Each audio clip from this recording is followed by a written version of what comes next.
বিভাস জালিয়াত গতকাল থেকেই দেখাচ্ছি। নয়ডা একেবারে বিরাট ভাবে ফেদে বসেছিল প্রতারণার ফাঁদ, আর সেই বিভাস অধিকারী প্রতারণা চালাতো কিভাবে?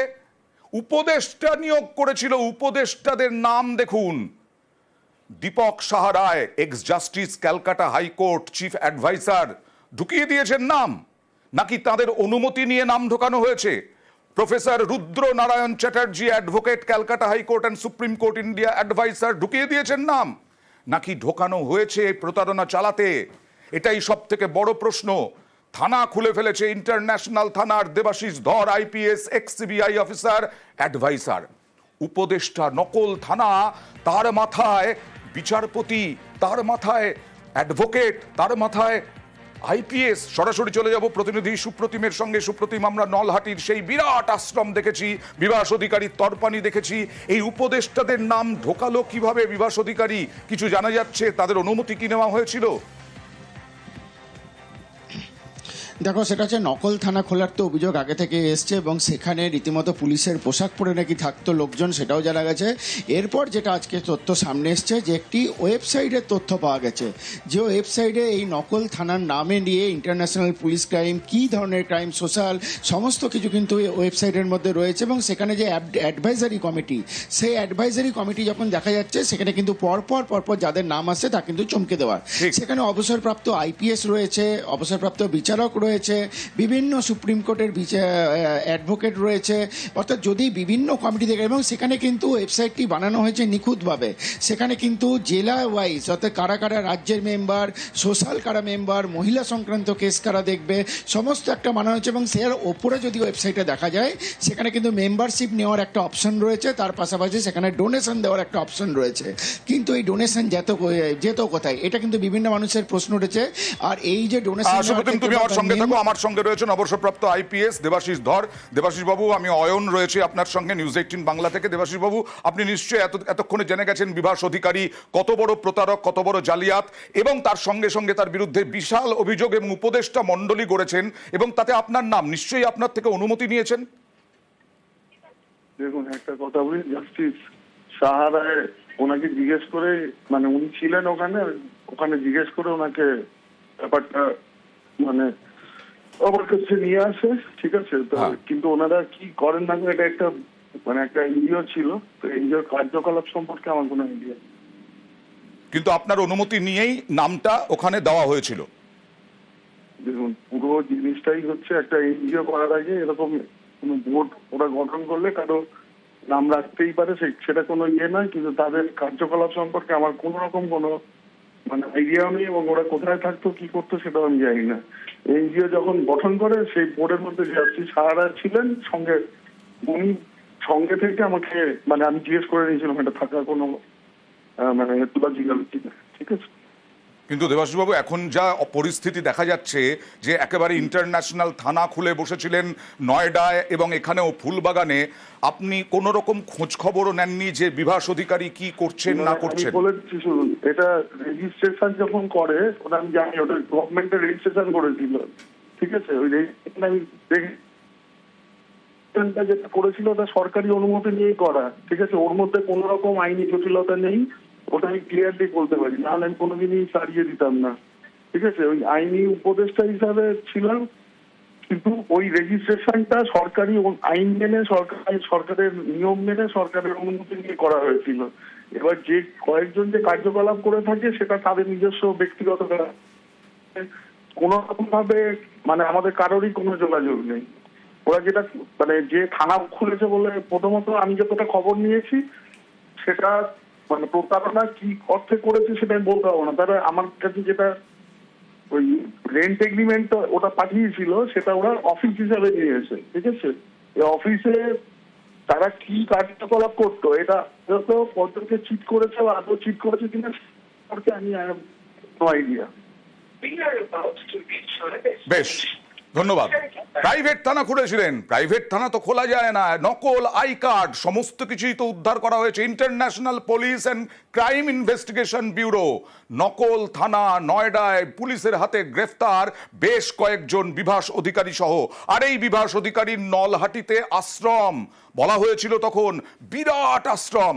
আর নকল থানার মাথায় বিচারপতি আইপিএস, যদিও অবসরপ্রাপ্ত আইপিএস দেবাশিস ধর বললেন পুরো রেজিস্ট্রেশন করা ছিল, কিন্তু ভেতরে কি করছিল সেটা ওনারা জানতেন না, কিন্তু তার নাম দেওয়া হয়েছিল অনুমতি সাপেক্ষেই।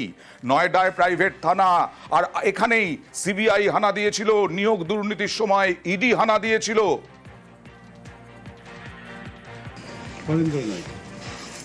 বলতে পারবো না আমি গ্রাম স্টাফ নয়, আমি এখানে কিছু এখানে স্টাফ কেউই নাই, কেউ নাই না এটা রাজনা রামনাপাড়া আছে।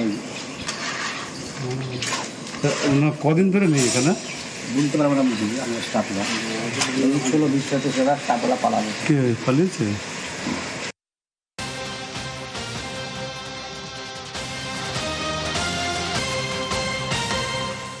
শুধু বিভাস অধিকারী নন, তার ছেলেও তো গ্রেফতার, তার ছেলে গ্রেফতার, বিভাস অধিকারীও গ্রেফতার।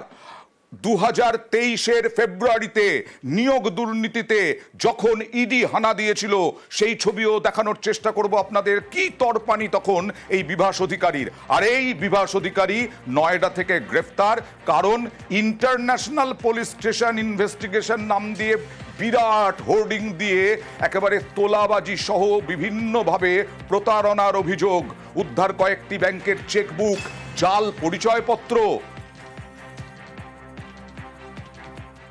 थाना फेज 3 पुलिस टीम के द्वारा एक भ्रामक पुलिस कार्यालय का पर्दाफाश हुआ। इसमें टोटल 6 लोग की गिरफ्तारी सुनिश्चित की। एक हफ्ते 10 दिन पहले इन लोगों ने इस तरह का ऑफिस नोएडा सेक्टर 70 में स्टैब्लिश किया था। पुलिस का लोगो, पुलिस के कलर्स, और बिना किसी ऑथराइजेशन के, बिना कहीं से अधिकृत हुए ये लोग खुद को सरकारी संस्था बताकर उसको मिसयूज करके एक पैरेलल सिस्टम करने का प्रयास कर रहे थे। जैसे पुलिस को सूचना मिली, पुलिस ने इसमें फोर्जरी, चीटिंग और एम्ब्लम एक्ट का मिसयूज करने की धाराओं में इनके खिलाफ मुकदमा पंजीकृत किया है। इनके पास से कई सारे visiting card, ID card, cheque books और इस तरह के अन्य कूटस्थ दस्तावेज इनके पास से बरामद।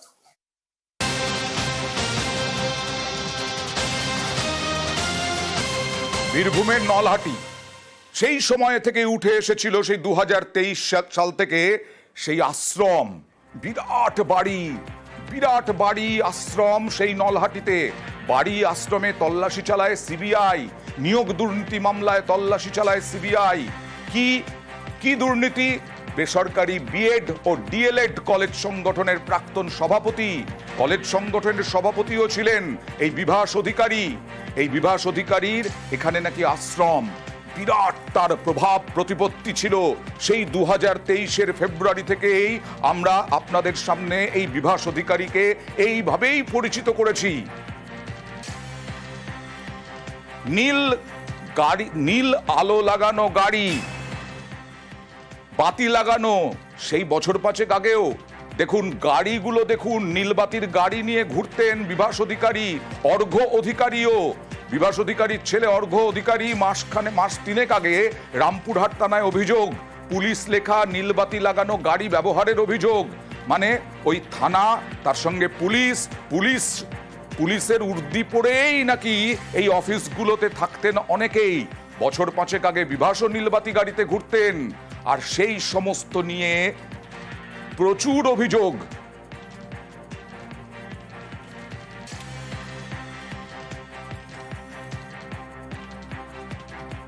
ফুলবাগানের কথা বলছিলাম, এই ফুলবাগানের বাড়িতেই ইডি যখন হানা দিয়েছিল, ব্যাপক তরপানি।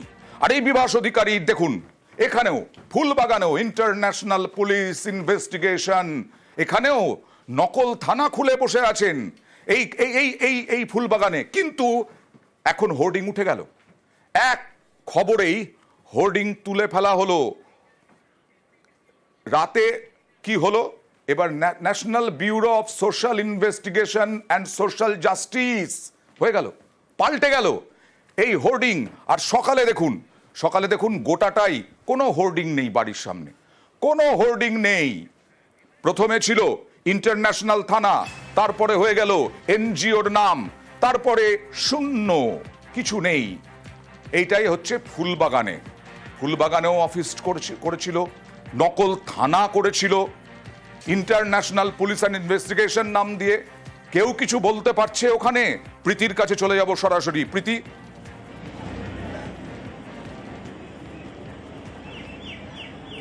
দেখো, যেমনটা তুমি বলছিলে যে বিভাস অধিকারী তাকে প্রতারণা এবং জালিয়াতি মামলায় গ্রেফতার করেছে ইতিমধ্যে নয়ডা থানার পুলিশ, এবং এর মধ্যে তার একের পর এক কীর্তি ফাঁস হচ্ছে।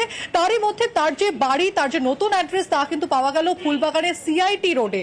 এই সিআইটি রোডে 1 মাস আগে তিনি ভাড়া নিয়েছিলেন, এমনটাই জানাচ্ছেন বাড়ির মালিক সহ প্রতিবেশীরা। তারা বলছেন বিভাস অধিকারীকে সেই অর্থে দেখা না গেলেও তার সাগরেদ যারা ছিলেন তারা কিন্তু সেখানে যাওয়া আসা করতো, এবং ভিতরে কি ধরনের কাজ চলতো তা তারা জানেন না।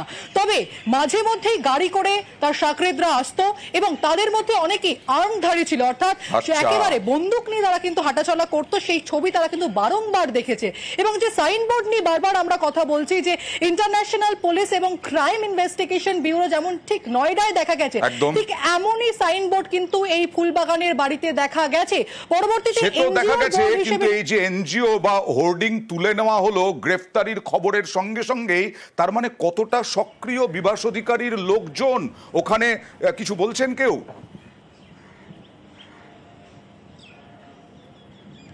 প্রতিবেশীরা একেবারে মুখে কুলুপ পেতে তারা কিন্তু বলছেন যে তারা বলবেন না, তারা ভয় পাচ্ছেন। কিন্তু তার মধ্যেও যাদের সঙ্গে আমরা কথা বলেছি তারা কিন্তু বলছেন যে ভিতরে কি ধরনের কাজ হতো, কারণ মাসখানেক হয়েছেন বিভাস অধিকারী এবং তার সাকরেদরা সেখানে গেছেন।